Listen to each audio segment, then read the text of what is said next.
In this podcast episode, I'm going to explain the step number 2, create a list of relevant achievements of the 7-step method, fast lane to the perfect job, I have developed to maximize the success of my coaching clients.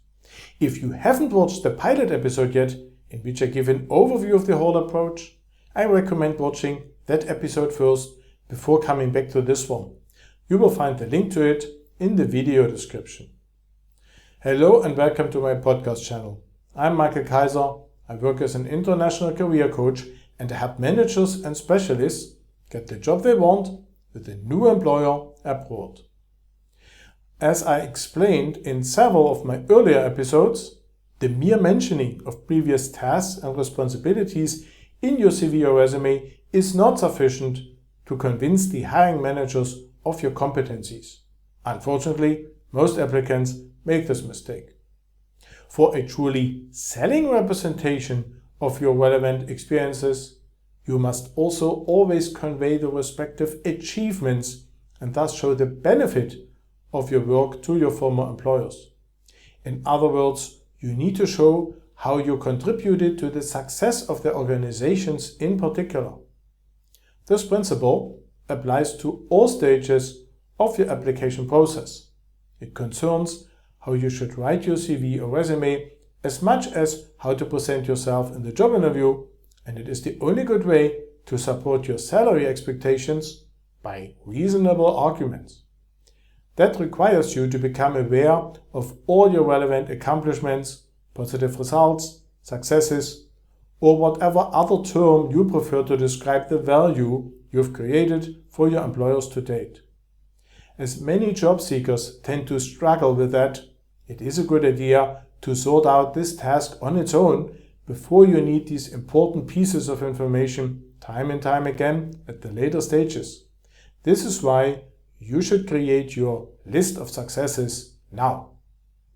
This list must only contain positive results of your work for previous employers. In other words, no tasks, responsibilities, or activities.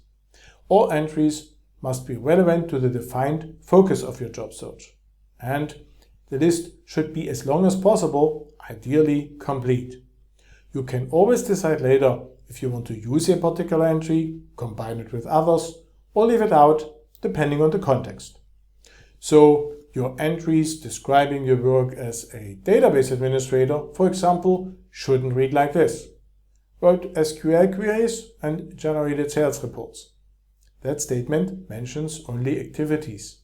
A usable entry would read like this: created approximately 120 complex SQL statements querying up to 10 major Oracle RDBMS databases simultaneously from March to November 2023. Here's another one. Generated 850 plus retail sales analysis reports in Microsoft Dynamics 365 in 4 different formats for management accounting purposes during the first half of 2023, and so on. It may take a little while to remember everything and to get together all the relevant details, but once you're done, you'll be amazed to see how much you can bring to the table.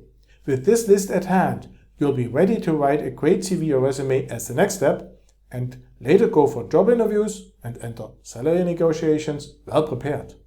By the way, once your list has been completed, it is a good idea to periodically go back to it and quickly add the latest accomplishments so that it will stay up to date and you'll never have much work to do on it again.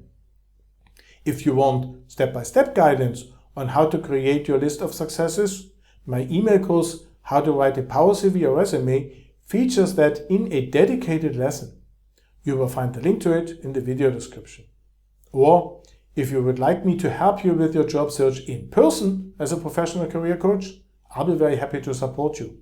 If this is of interest to you, go to my website and click on the big button to apply for a free orientation call with me. In this call, we will analyze your current situation and needs in detail, and we will also find out how I can help you best to reach your goals fast. There is also our LinkedIn group for managers and specialists on the way to their dream job abroad, where you can network with others on this wonderful journey and receive further tips and tricks on the matter several times a week. If you're not a member yet, we hope to welcome you today. If you haven't subscribed to this podcast channel yet, now is the perfect time to do so. Make sure to also activate the bell in order not to miss out on any new episodes in the future.